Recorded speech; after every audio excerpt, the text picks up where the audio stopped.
For my culture, I fight for my city. I represent a lot. I've always been one to carry a lot on my back, and this is bigger than just wrestling. This is bigger than just me. You know, I represent too much. I represent too many. Especially where I come from, you know, it's important for me to be that guy that people where I come from can say, like, yo, if he did it, I can do it. What's up, everybody? Welcome to the Sports Jedi Network here at the ring. We are back after our trip to New York City for the Slammiversary weekend, and we're here to talk about it and share it with you. Give us our experience, our reaction to the card, the event. But first and foremost, let me say what's going on. And Chris is joining me. Good afternoon, Chris. How are you? Yeah, good afternoon, everybody. Yeah, it was a fun time in New York. You know, me and Kev had a blast. Again, thank you to everybody who made it really fun. Thank you to Kev. It was a fun time. We had a good time. Yeah, I think, you know, it's still kind of a hot topic that's going around. I know it's Tuesday, and I know Sunday, you know, it happened Sunday, but I still think people are talking about the show, especially with what we got at the end, which we'll break down. But overall, I'm not gonna let that ending ruin the experience I had this weekend. Yeah, first and foremost, I know to say, well, these guys are reviewing this on a Tuesday. This event happened Sunday. Well, just to give you a little bit of an insight, please listen to our review due to the fact that we were at the event live on Sunday. We flew on Monday morning. We basically no sleep. You know, came home on Monday. We didn't even do a Monday Night Raw watch along due to the fact that we were very tired of also I got a 9 to 5 that I got to work as well in the morning. So I took Monday after coming home pretty much without any sleep, unpacked, you know, spend time with the family, and then just went to sleep. It was a little tiring. It was a little exhausting, but it was well worth it. First and foremost, before we give our thoughts and our reviews and our reaction, I just wanted to say thank you so much to the TNA brand, Mr. Carlos Silver. We had the privilege and honor to meet you on the softball game, take that picture. We also interviewed you on our channel. Appreciate it. But without any mentions of the man that made everything possible for us to go to the UBS Arena to be part of the TNA event experience, flying to New York, part of the media, part of the coverage of the softball game, to the one only, the vice president, Mr. Ross Foreman. Really appreciate it. It was gracious to meet you in person, get to see the man behind the face. You know, thank you so much, Ross Foreman. You guys rolled out the red carpet for us. You know, that was my first event covering live, and you opened up the doors, you opened up the red carpet, from the experience, from the talent. You know, as you can see some of the pictures in our background there, we were able to hang out, take pictures, interact, not just talk about wrestling, not just be wrestling geeks. Oh, what do you think of a colorable tie-up? No, just have a regular, normal conversation with the performers and enjoying a charitable softball game. If you guys missed it, if you were in the New York metropolitan area, and you were a content creator that had the credentials and had the opportunity, you should have went to the softball game. You know, show that sign of respect and support. We flew from our parts, you know, from Orlando, Pennsylvania, and we made our way to the softball game because we wanted to do that. We wanted to support. We paid and supported the charity. We want to support the charity. We wanted to go and also support TNA and what they stand for, the unity that they did. And that was a great experience. That was a great moment for us. Again, thank you, Ross Foreman, for the opportunity. It was awesome. It was great. And the experience was from the UBS Arena. I'm going to say that arena was gorgeous. You know, I am a Ranger fan and a little jealous to see how, I know nothing beats the Mecca Madison Square Garden. I get it. But to see the UBS Arena, the surrounding of the UBS Arena in Altamont was just great. I really enjoyed it, Chris. All in all, New York City, you know, I haven't been there in 15 years. Nothing's changed much. Salute everyone in the chat. Hope everyone's doing well. Of course, we got Ethan, we got Mets. I just wanted to give our thoughts. Chris, New York City, the UBS Arena, and all of that was just great. Yeah, again, same thing what Kev said. Ross Foreman, Carlos Silva, everybody who made that weekend possible. We are forever really, really grateful for you, and we thank you so much because again, this was my first pay-per-view. This was my first time to go to New York City. What a first way to go to New York City to cover a TNA show. Yeah, and if you missed that softball game, you missed out because they were they were really nice. The TNA, it felt like kind of I don't want to but it felt like we like belonged with them. Everybody was coming out. We were right there, super nice, having a normal conversation. They were really cool enough to take some selfies with me, myself, and Kev. They're normal people. They're really nice. You just got to be regular humans and interact. But it was fun being around all those TNA wrestlers, all those people that I've watched on TV for many, many years. And they really treated us like we belonged with them. So again, much appreciated. Thank you so much to everybody at TNA, especially Ross Foreman, Carlos Silva, Amanda Fuentes for all you guys, everything you guys did for this weekend. It was great. I really enjoyed myself. Yeah, it UBS was. Arena, Yes. easiest arena I've ever been in and out of. And I know it was a little kind of like I don't know if it's because it felt like a community, like that UBS Arena, the parking. There was another couple spots downtown. There's a gas station. Like it kind of that UBS Arena, Belmont kind of felt like its own little like community, if that makes sense. It was. They look. That's where the third leg of a Triple Crown races are held. Elmont, but that's done at the end of that's the beginning of June.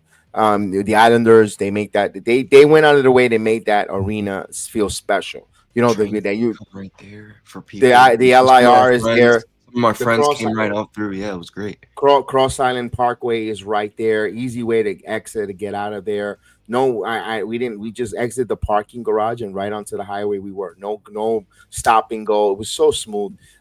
Kudos to there. Usually, it was an easy transition to get out of there. The building was packed. Yes, there were over 7,500 plus at that UBS Arena. Everyone in order. Everyone behaved. Everyone was just excited for celebration of TNA wrestling, and it was just great experience all in all. Again, I cannot stop saying the thank yous and the pleasantries that they extended. They're now that doesn't take away from the creative and the wrestling show and experience that happened. That's two separate things. But at the end of the day, that's what you want, even regardless of your favorite one or not. Listen, I have two hats here. I have a content creator hat and a fandom hat, and I have to learn how to differentiate and separate my fandom from a business or a content creator fandom. Now let's talk about the event. I'm first going to talk about as a content creator. What they did as a content creator and for business wise, they did a phenomenal job from every bit of the angle, from including the fourth rope brand into the pre-show, the matches, the match place card, the return of AJ Styles, the way they had announced it. You could see the buzz and the hunger they wanted for AJ Styles to begin to show up there. The anticipation of the X Division Championship match. From, of course, the main event, the amount of Puerto Rican wrestlers there. By the way, great job of networking. We got to meet several independent wrestlers. One of the ones that we, in our very first interviewer, Matt Awesome, was there. Great to meet him in person. Spent a lot of time conversating, meeting the New York City independent scene that came out to support the TNA brand and the Mike Santana movement. Not just trying to celebrate Lucha Libre wrestling in New York City. Great to see that we got to meet the Subway Mania creators, where we'll probably have them on in the near future to some interviews. So a couple of independent wrestlers we met face to face, boots on the ground, to have that conversation with them and bring them on to our channel to just let's interview them and want to hear their stories in New York City as an independent wrestler was great. And again, as content creators, networking, we met two great guys from bodyslam.net. Awesome fellas. We exchange information. Shout out J-Star. I want to give a specific shout out because I know I've said some things about some of the people there, but J-Star from bodyslam.net was a really cool dude. and Tyler as well. And Ty, his buddy Ty from Body. Yeah, they were cool dudes. So They shout were out awesome. Shout out to you guys. Yep. Class act fellas. We had the Yep. great conversation. Now, of course, getting to meet Chef Dan. That's not even bury the lead. I know Chef Dan is a partner on my channel. We met through virtual, and we've been friends and partners on this channel for 4 years now, going on our 4th year. And Friday night was the first time we meet face to face in person. Great job there. I mean, we had some great times all throughout the weekend. This was just a great experience. Just giving you a little bit of our experience in New York City. Everything peachy. You know, just tell you if you go to New York, get ready to pay fees for them out of your ass because they get ready. If you're driving, I'm gonna say the same quote I told Kev the entire time. God bless you, because I don't know how you do it. Hey, I was born and raised there. I learned how to drive there, so it was second nature there. But it was a little overwhelming with the amount of volume of traffic and the amount of hours. But we're going to talk about some Lucha Libre Wrestling Slammiversary. Again, as a content creator, I understood the business. I understand why. And it took me 24 hours. I know I even made a video when I was at the airport. I'm like still puzzled. I'm still puzzled to a degree. But let's talk about it. Where do you want to start off the whole Slammiversary first? As a wrestling card. Before I get into the actual card, I thought I want to talk about a little bit the atmosphere a little bit in the beginning of the show, because I saw some things on Twitter when I got home. Okay. I thought the crowd was very into this show. Yes. In the beginning of the show, it might have been a little off, but I think when Leon won and we finally got that AJ, that's when the crowd really started shifting and they really started getting loud that entire night. So I thought the crowd atmosphere was really good. Now let me talk about the pre-show 4th rope with Zilla and Enzo.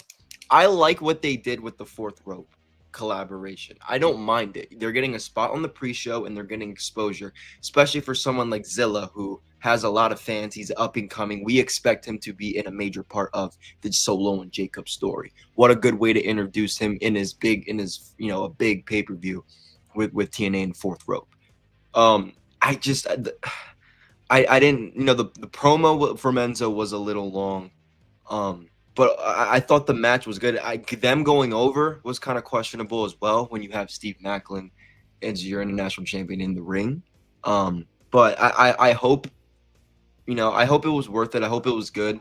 I just hope it's not like a one-off thing between 4th rope. If you're going to have them come out here and do something, introduce him, and then actually get a victory, we better see those guys back to follow up. All right, interesting there.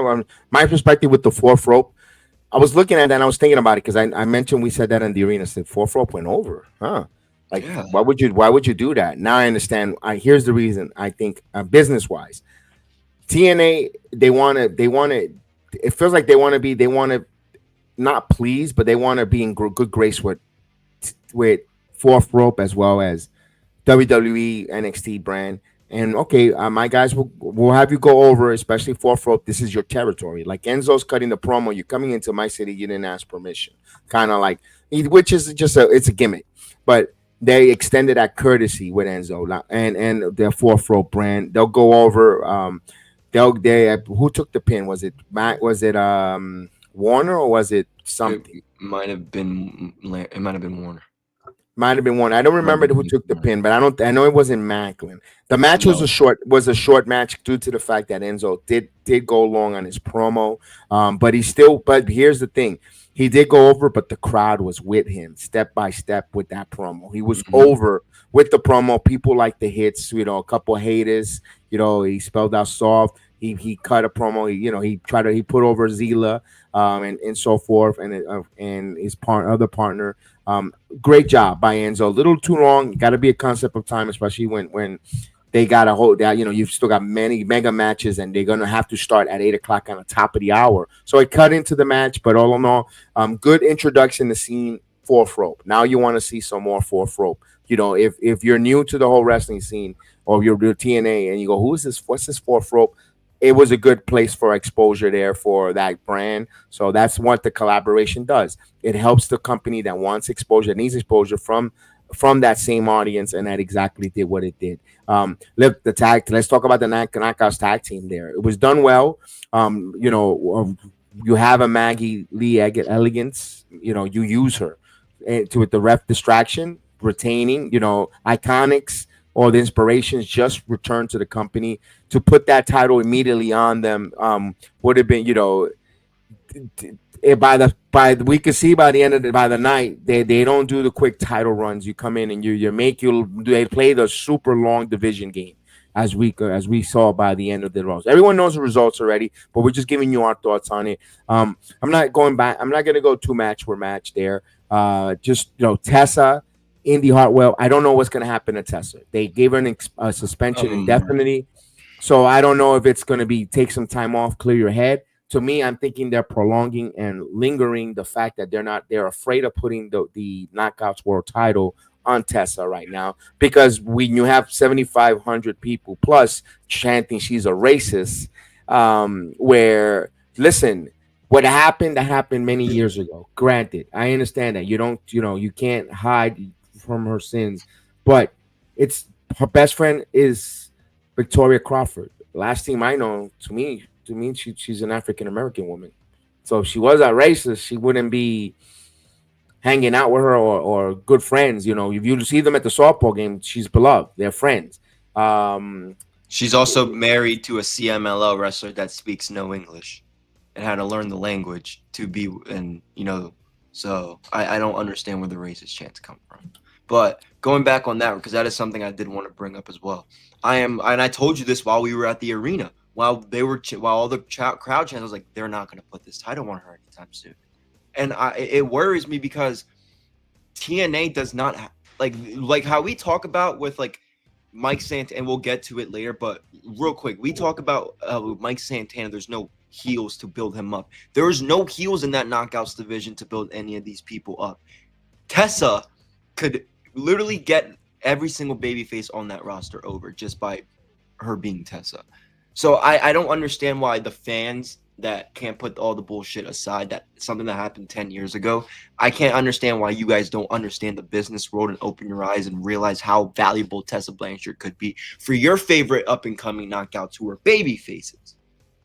So I don't understand. I still think they should put the title on her. Regardless, that's heat because people are going to want to pay to see somebody kick her ass, to see somebody beat her, and whoever beats her is going to be, a moment. But she's going to give you that moment, and she's still. And again, with this whole collaboration, I think WWE's scared to even put her on their programming because they will literally the fans won't like it. And I think Tessa could benefit from going to an NXT for a one-off or something to elevate her in TNA so she can get the Knockouts title eventually. And it's now that JC Jane's the NXT Knockouts or the TNA Knockouts champion as well, that even worries me more that Tessa's not going to get it because WWE won't put her on her programming. You have to put Tessa on WWE programming if you want to build her and JC Jane, which I don't think they'll do it anyway because it's two heels. But that's kind of, where I'm at with Tessa. I'm a little worried they won't put the title on her because of fan reactions in the arena, and that bothers me. But one of the reactions one of the chants that we hear, the races, we're coming for you, Tessa, came from when TNA visited Full Sail. When they visit Full Sail, and that was from the majority, let's say 80% of that crowd that was at that Full Sail TNA taping, they're all performing PC goers to NXTers, and they started those chants. And now that just got that hit all over the whole TNA brand with her. Now it's up to management. Do they have metrics? They have sponsors. Now they're getting more sponsors. Do the sponsors want Tessa or not? That's the issue. And it sucks because you said, we all have made a stupid mistake in here and there. And look, that degree of mistake shouldn't be, you could forgive, but don't forget with her. But it's been a long time. She's shown a body of work. I don't know. I don't know what's going to go with her going forward. Let's see. It'll be interesting. She's going to have some time off because she put, storyline wise, she attacked Gia Miller, and now she's out because Santino suspended her indefinitely. I don't know what that means. Indefinitely. I don't know if she's got an injury because this is a little bit of a outside stuff. During the softball game, she batted, but she did not run the bases. She had a designated runner. So I don't know if she has dealing with an ailment with a leg injury. Didn't allow her to run the bases on the softball game. She didn't do no running whatsoever at all. She just hit, and all of them were dribblers down the third, shortstop, slow rollers, and she had a designated runner. So I don't know if Tessa is injured or not. Then of course it's none. They rid her off for a full moment. For Indy Hartwell, she wins. What's next for her? She doesn't even know herself because she doesn't know the creative. Is she going to be able to go back? I mean, yes, they have a partnership, but does Indy, does it feel like she wants to go back to NXT after she just like to go try to capture these titles? We don't know. We don't know. We will find out because TNA will be live this Thursday from Rhode Island, and we're definitely going to be covering that. We're going to be doing that. And that was a good one here. Let's talk about the X Division title. In a moment where the arena was on their pins and needles, first of all, Moose's entrance, it was great. Wonderful seeing him on that chair. Shout out to Moose, who's been dealing with a back injury. Don't know if he's going to take some time away or possibly retirement. So that's on the table for Moose, for possibly retiring, walking away from the wrestling business. But all in all, Leon Slater captivated the crowd. They were all ooh and ahhings on their pins and needles, ready to go, ready to explode when that young man hit that swanton. Then he did his 450 for the victory. That place erupted. That place got electric. And what a moment for that young 20-year-old child, man, not child, man, that we got to witness. And before a little bit of insight, we saw his mom, his sister, and his fiance outside of the UBS arena. We both had to wait for our tickets to get in, and they were, sweet, nice ladies. They were very nice, all three ladies there. Good job there for Leon Slater. What a moment for him, and Moose taking that title and just wrapping it around his waist. Yeah, I really enjoyed that. That was the moment that the crowd finally woke up. And that was before. No, I disagree. They were lively. They weren't dead. I disagree with you. The whole through the night they were good. I thought the crowd wasn't that into the show in the beginning of that until that moment happened. I thought that crowd finally woke up at that moment. But anyway, Leon's really good. I think we've said this for a while. He really impressed me specifically in that X Division match they had where there was Moose almost didn't catch him or whatever. I know that was a big deal for some people, but he deserves this moment. And I think, like I said before, the X Division's back. It's gonna be back.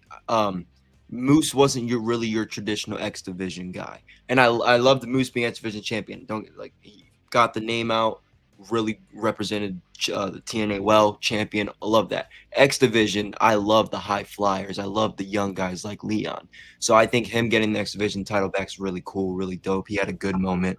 I think it was genuine, with his reactions and all that. He was really happy. Everybody was really happy for him. Good job for Leon Slater. I think he's going to have some good matches in the future. Hopefully, KC in the future when he gets 100%, they'll have a really good match. Eric, I know, even Cardona, I know he's not, but he could roll around that scene. So I think Leon's gonna be set up for a good success here in TNA. But that was a really good match. Really good job. I want to talk about the crowd because they started off hot with Mustafa Ali and Cedric Alexander. That match was a really good match. The crowd was into it. I think the crowd went on the low when Tessa and Indy came out because we mentioned that why everyone's running to the bathroom. I hate that stereotype that we always say we don't want it when the women's wrestling appears. People tend to want to rush to the bathroom, drinks, so forth.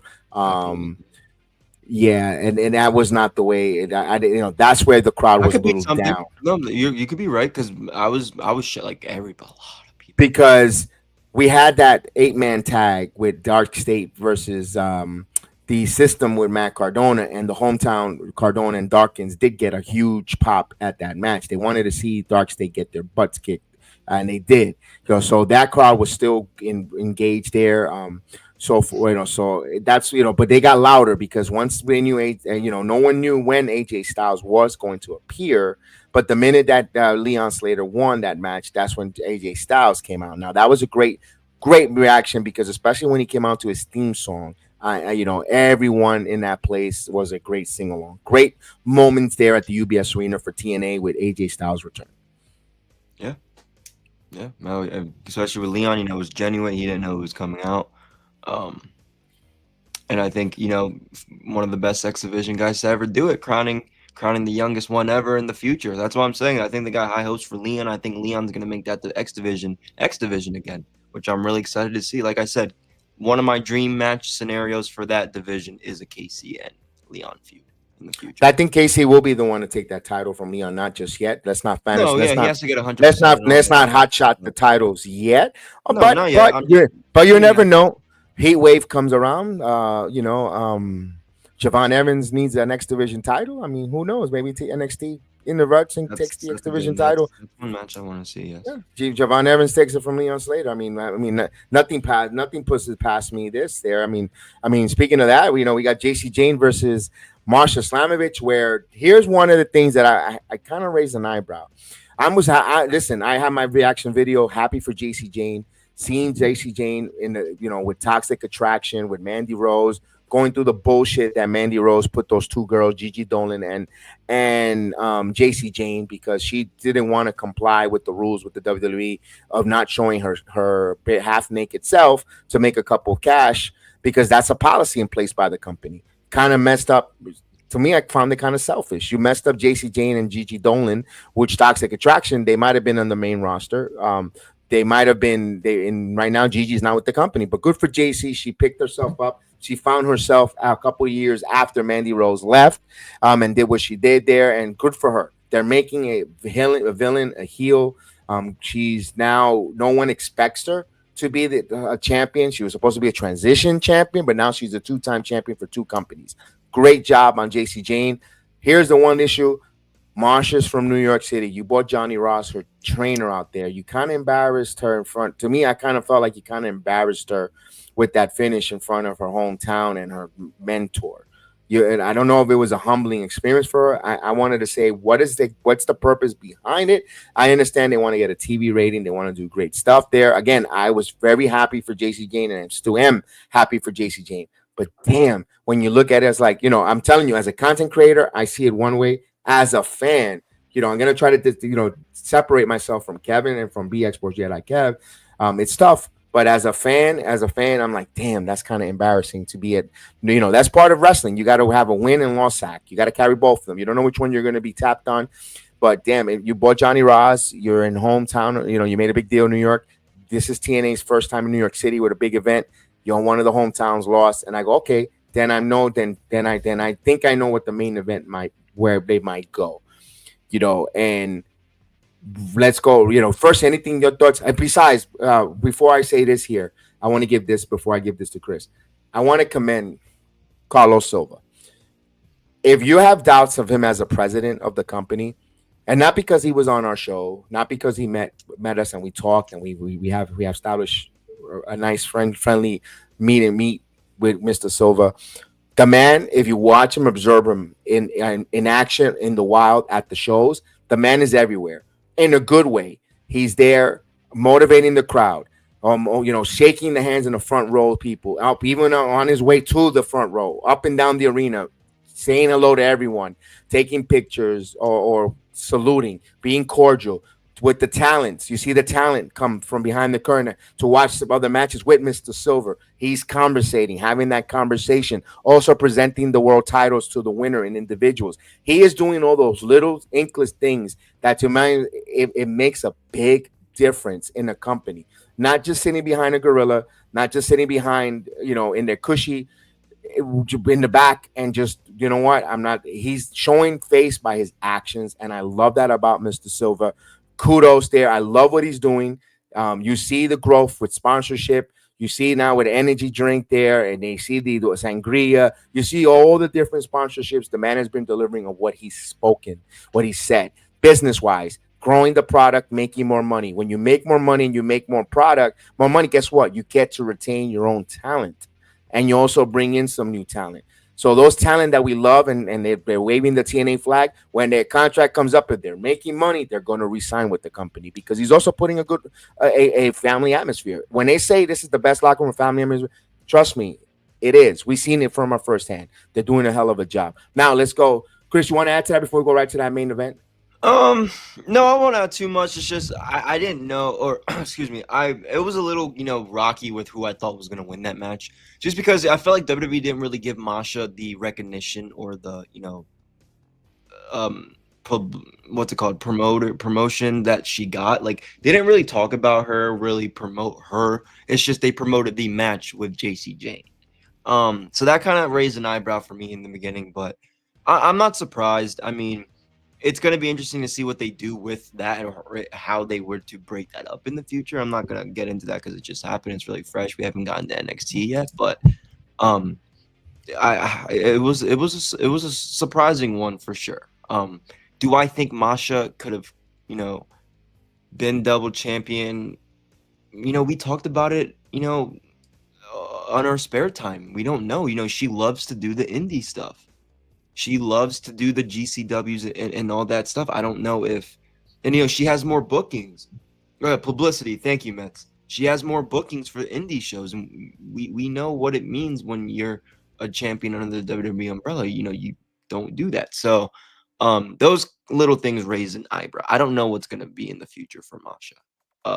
After this, I hope she gets another run at the TNA Knockouts and maybe gets bigger, build her up a little bit, with her promos and personality, and not just her good matches. But it's going to be tough for her.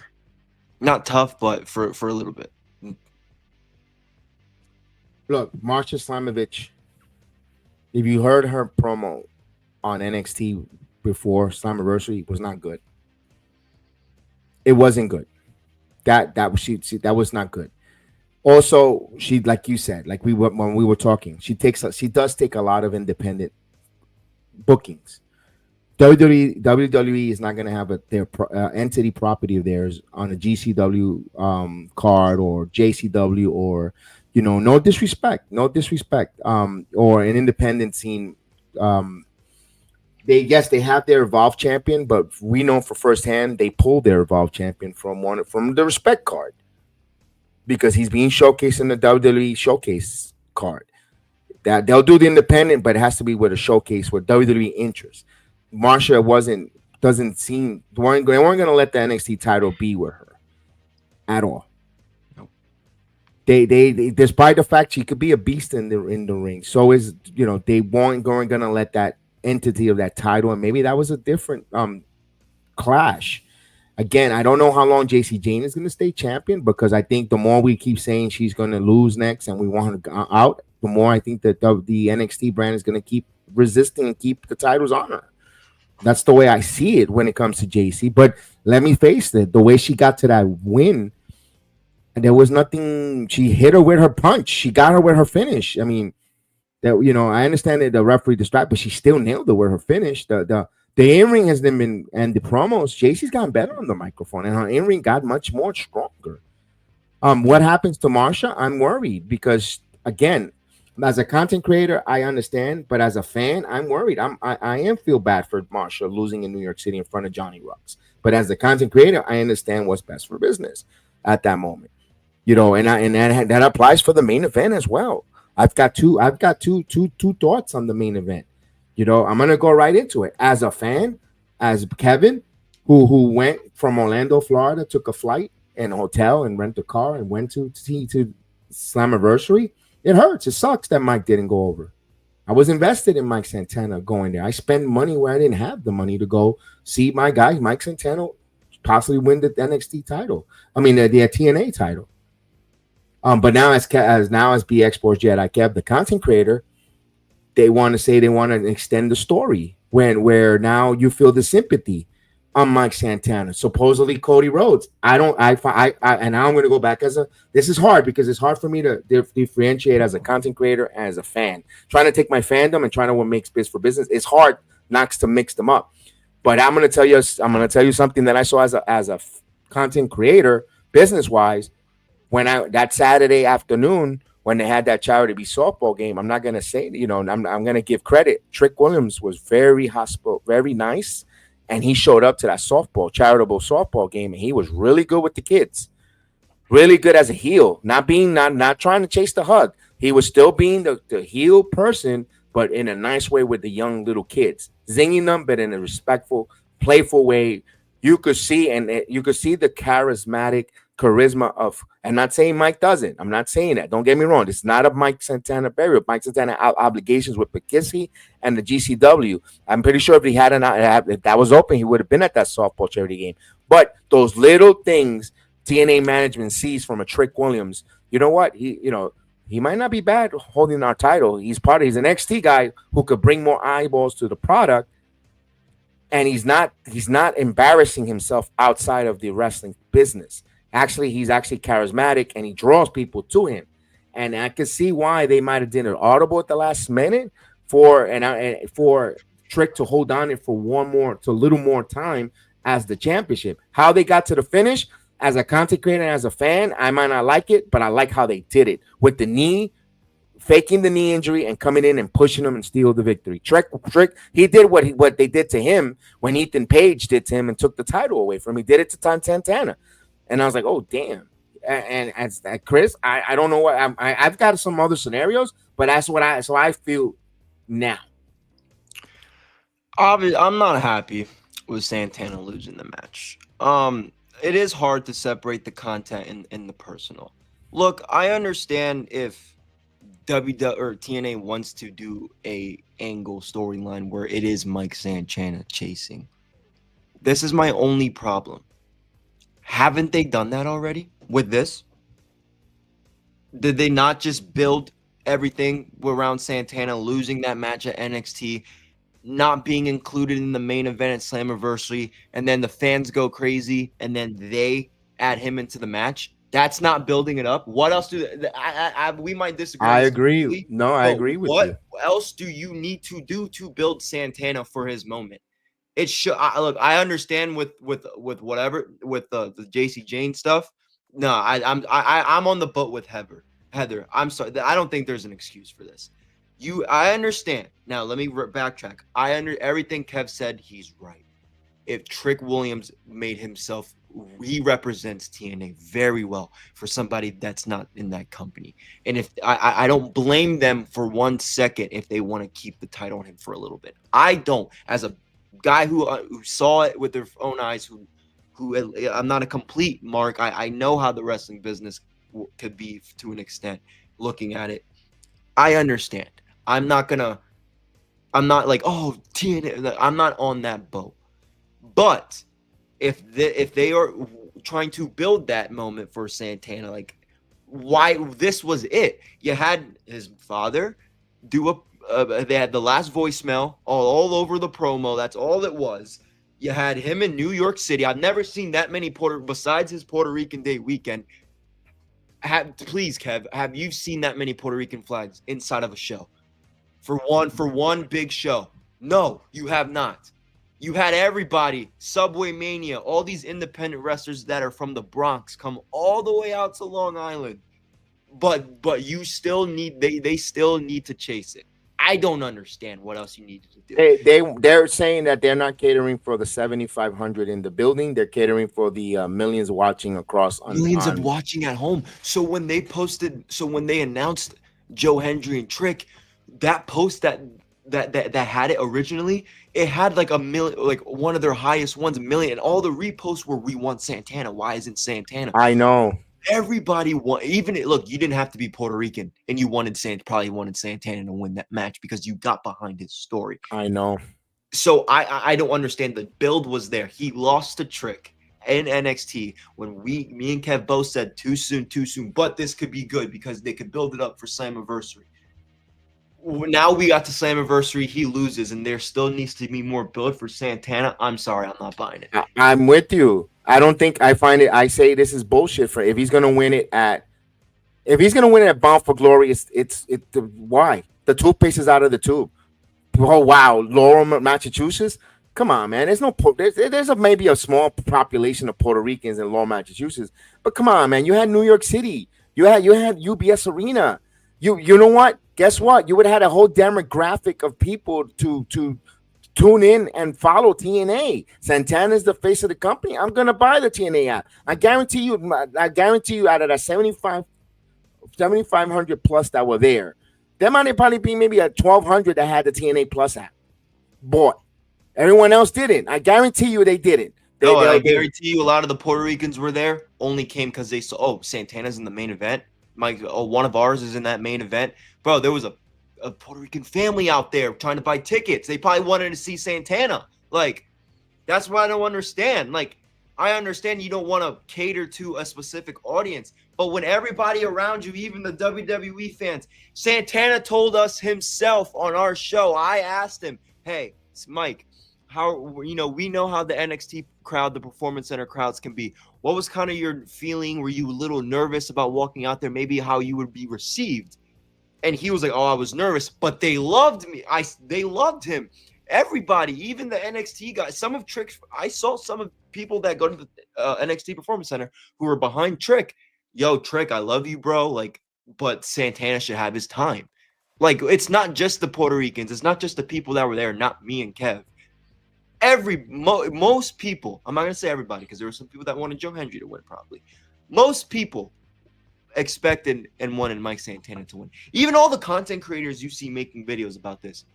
Why are you giving Sam? So I don't understand. Again, I don't get it either. They could tell. I don't want to sound biased. Because again, content creators.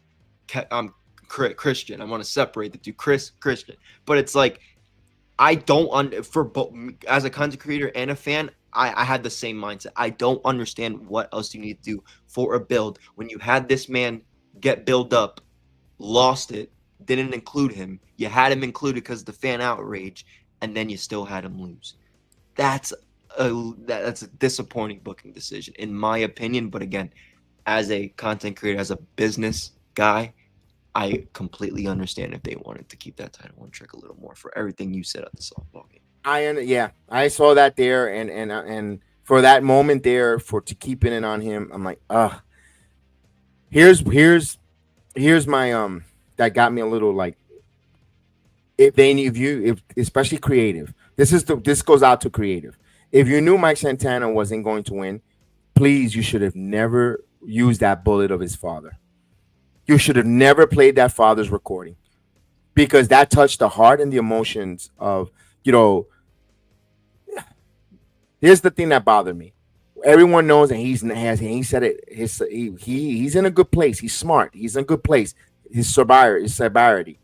Why are you playing with the man's emotions of, you know, if he's going to, if you know he has that maybe that's a test for him. I don't know. If you know he's going through sobriety, he's clean, and he hasn't touched a drink, but you bring all his friends, all his supporters and family, people from all over the place, like myself. In order to see him lose like that in front, and that's in a little, regardless if you're a professional, you still tend a little embarrassed.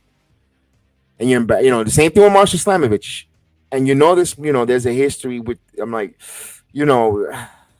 I just felt to me. You got to win and lose, but when you play the dad's video on the recording of him, damn, and it's in New York City, you had the great feel-good moment. I don't care where Santana wins this, the TNA World Title is not going to be New York City unless, here's my thing, but I don't think it's going to happen, ladies and gentlemen. But they could. Here's where everyone complains and bitch about the WWE. You know how this could be rectified? If tonight, where we're going to do the watch along, when Trick Williams faces the Undertaker, face to face to the Undertaker with all that power and pull that he has, getting Michelle McCool on the LFG, if he somehow finagles a Mike Santana Trick Williams for SummerSlam, night one, if you could give me Mike Santana and Trick Williams on SummerSlam 1-on-1, where there's no triple threats, because I like Trick Williams, but Trick Williams seems to defends his title and all that with triple threats. I don't see him win in one-on-one action. Everything's with freaking triple threats when he's a champion. He never, so it's like, oh, they don't want to see someone pin him onto the mat, but meanwhile they could do all these triple threats when he loses the title without him losing it.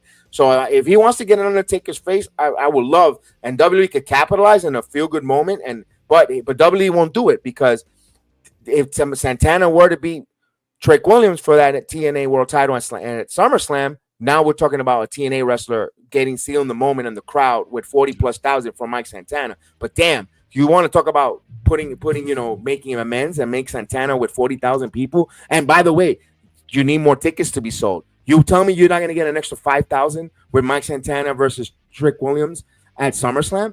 on night 2, guaranteed on a Saturday night, guaranteed they will put add another 5,000 plus of those same people that were at the UBS Arena that are Mike Santana supporters show up to SummerSlam, despite the fact how much the tickets are costing. They will move tickets if they do that. Or here's another thing. You know what? It's Mike, and I saw this way. If Mike Santana, and I always say, what's next? Santana becomes world champion. Let me ask you, TNA fans, who was his next heel to breathe on Mike Santana's neck? If Mike Santana would have been the world champion, who was it? He already defeated AJ Francis in a street fight. He went through the whole system. He went through Moose. Moose was going to take some time off with some back injury, so he might even contemplate retirement. So Moose is out as a big obstacle.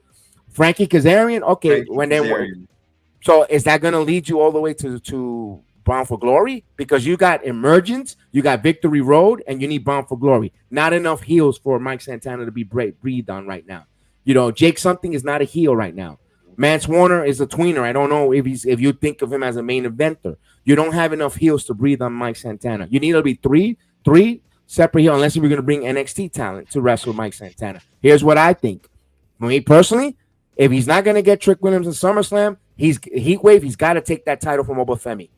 I need Mike Santana to be the first TNA wrestler to take that title over Obafemi. And if you're telling me they go one-on-one, Santana has to go over Obafemi because Santana is a much more polished wrestler than Obafemi. I don't care how much of an obstacle he is. It's time now for a TNA wrestler to take an NXT title. And if that's the way it is, it's got to be Mike Santana taking that NXT World Heavyweight title on a NXT pay-per-view. Let's go. Let's call fair is fair. No, Let's go. I love that because we're a lot of people are saying, WWE's coming in. Let's have TNA come in and take one of their titles. That's it. Let's see Mike Santana being the face of NXT men's division, and let's see how that goes. Obafemi, we know he's a force. I need to see that. We know that's a big stretch for the SummerSlam card, Heather. I understand that, but you want to talk about making a main man in Mike Santana 40,000 plus at SummerSlam versus Trick, and he beats Trick. When you see and you just think about the flags that are going to be on television with the Puerto Rican flags if Mike Santana will win at SummerSlam. But it's not going to happen. I'll settle for Heatwave. I want him to beat Obafemi. I hope I'm on that one too because because at Chris, this point, go ahead. If you want to do a unification match at Bound for Glory with Trick Williams and Mike Santana for title like they did with JC Jane and Marsha, I'm for it too. Let's go for it. Let's do it. Or Victory Road, and then they could do that ladder match for title, with the two titles, whatever they want to separate them. I'm all for it as well. Let's go. If I'm there, that's the way I'm thinking. But you lost the opportunity to give the hometown feel-good moment for both Marsha and Santana, but there's ways of coming back for it. One of those is the SummerSlam, and one is him winning the NXT title. Unless only 3 places I think Santana should win this title. Either New York City, you blew it, New Jersey in the metropolitan area, or in Puerto Rico. And I don't see they're going to Puerto Rico, Orlando, Florida, because a lot of Puerto Ricans here in Orlando, Florida, and neither one are on the schedule anytime soon. So I think they're the only one left is SummerSlam, in my opinion, for Mike Santana. You got to do that man right. You embarrassed him and said with 7,500 of his close friends and family. I know it's business. This is a business we choose to be in, but damn it, the kid is still inactive. He's not retiring. He's not a Goldberg. And meanwhile, you gave Goldberg the fucking world, and excuse me for my language, and he's being ungrateful on a podcast. Meanwhile, this guy is busting his hump there. Here's the one thing. Kudos to Dios te bendiga to your young daughter. God bless your daughter. She enjoyed the damn show, and she did not do what Chad Gable's daughter did, cry. She understood the business, and she took it like a mature young girl. You're doing the right thing, Mike. Good job there, man. So I wanted to write this down so I didn't forget. So I remember telling you this weekend when you showed me that TNA had announced that Mike Santana would be going up against Joe Hendry. And yes. Now I think my theory, Mike, that's another one that I didn't bring out. I kind of had that feeling if Trick were to win that would be essentially the number 1 contenders match. Okay. Or not essentially, but whoever, I don't know how they're going to do it, but I truly believe it's the winner of that match, which better be Mike Santana. I truly think that person has a rematch with Trick. I think we're going to see a Trick and Santana rematch. if we do not, I love your idea about Heat Wave, because again, if NXT is trying to come in TNA and take their titles, have TNA come in NXT and take their titles, and that's the perfect person that should do it. But I love those two scenarios from here on out. Either Mike Santana beats Joe Hendry for that match Thursday that becomes American titles, and then they do it somewhere, whether it's on WWE programming or TNA. Because at this point, like you said, you blew it with New York and UBS. So at this point, wherever he wins the title, it doesn't matter as long as he freaking wins it. It doesn't matter. It doesn't matter. In ball, if he wins it in emergence, I hate to say this. I hate to say this. I'm gonna be uber excited and happy for Mike Santana. Absolutely. And I don't know if it's different because we were in the building. I don't know if I'll have that same excitement for if it's in Massachusetts or anywhere else. No. Even listen, even if they do it in the Performance Center in Orlando, it would, to me, it wouldn't feel the same. Yeah, and look, I could go to Orlando. I could go into that Performance Center if they announce Mike Santana as Trick Williams for the world title. I would definitely try to go there. Hey, whatever I have to use my credentials or sign up as a fan, whatever I have to do to get to the Performance Center for that match, but it won't be the same. It won't be the same because he would have won that amongst friends and family in New York City, where he is beloved in that city. I mean, from every independent wrestler, and our mistake was we didn't take any audio recording. We should have recorded the fans there. That was our mistake. Our first one, we were wrapped up on trying to get the tickets to get in. We should have done interviews and recorded of the fans of all the people that was going for Mike Santana. And asked them that we should have had that video proof. But still, at the end of the day, there was a lot of fans supporting him, and they were let down. You're getting a new TV deal coming up. You want people to want to buzz and go back. You could have made this an annual return to the UBS Arena. For no matter what, it doesn't have to be Slammiversary. It could be one of the other Steven Seagal's pay-per-views that they have in New York City. People would have showed out. They just missed the boat. And I know Bubba Ray wants to say Bound for Glory is going to be where all that goes. Why? Because you're on the fucking card? Please, yep. Nobody wants to see the tag team. You old farts wrestle in a tag team match. I'm being blatantly honest. Your time is up. And your time is over, and nobody wants to see you. So bet lost. Seriously, Bubba, I don't want to see your tag team match. You were great, you were entertaining, but I don't want to see you in the Hardys. I'm sorry, I really don't. I want to see the Hardys, but not with you guys. I don't want to see it. I don't want to. They brought the Hardys there to make TNA good, not Hardys in 3D.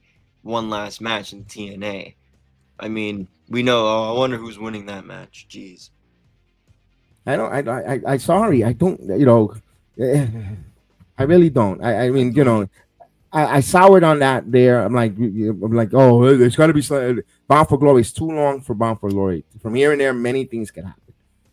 Let's see how they go. But all in all, this was a mixed reaction.